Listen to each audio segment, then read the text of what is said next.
Et d'abord sur les soignants non vaccinés, je sais que c'est un sujet qui vous tient à cœur et que vous appelez depuis des mois à réintégrer ces soignants. Oui, tout à fait. Je pense que là, de toute façon, là, plus rien ne peut s'opposer à leur réintégration sur le plan du bon sens.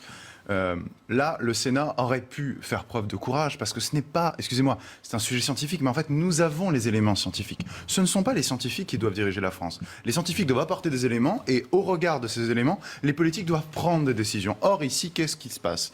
Les politiques ont tous les éléments pour prendre une décision sur la base des éléments scientifiques. Quel est l'élément essentiel?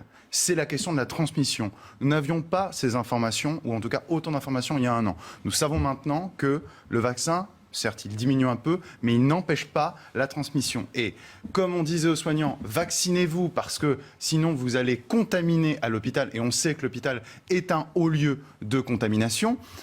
Aujourd'hui, on voit qu'on a des soignants qui sont vaccinés, positifs et qui peuvent continuer à travailler, quand d'autres soignants qui sont non vaccinés et imaginez simplement qu'on puisse... Moi, je pense qu'on doit la réintégrer entièrement, mais on aurait pu très bien imaginer un système intermédiaire où des soignants venaient, se faisaient tester le matin, soignants non vaccinés, oui. et point barre. Et on continue à travailler d'autant qu'on a besoin de ces gens. On a besoin de ces gens. Donc, je pense que il faut qu'on les réintègre. Je termine en vous disant une chose. Il y a des gens, il y en a peu, mais il faut quand même en parler. Mais il y en a un, et on en a besoin. Ils sont dans une situation dramatique. Il y avait un article de France Info, il y a quelques jours, qui est sorti, qui parlait de la situation d'un soignant non vacciné qui a vendu sa voiture, qui vit dans une situation dramatique aujourd'hui et qui mange au restaurant du cœur.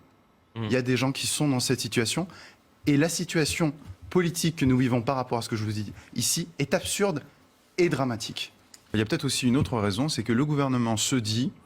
il peut y avoir, et il va sans doute y avoir une reprise épidémique à la rentrée, et donc on peut revenir dans un contexte Covid et donc dans un contexte vaccinal. Et donc si on arrive en novembre-décembre avec de nouvelles vagues, avec un hôpital qui n'a pas changé, parce que je vous rappelle qu'on paye aussi sur les capacités hospitalières, le gouvernement va relancer une campagne de vaccination. Donc le contexte de relancer une campagne de vaccination, le gouvernement se dit peut-être, si j'ai levé l'obligation vaccinale pour les soignants en août, et que en décembre, je me retrouve avec cette situation... Non, mais c'est vrai qu'il n'empêchera toujours pas la transmission. Non, toujours pas. Mais je peux vous, j'ai pas besoin non plus d'être membre de la Haute Autorité de Santé pour vous dire qu'en septembre, vous avez la 4e dose qui arrive pour tous les publics. C'est reparti pour un tour.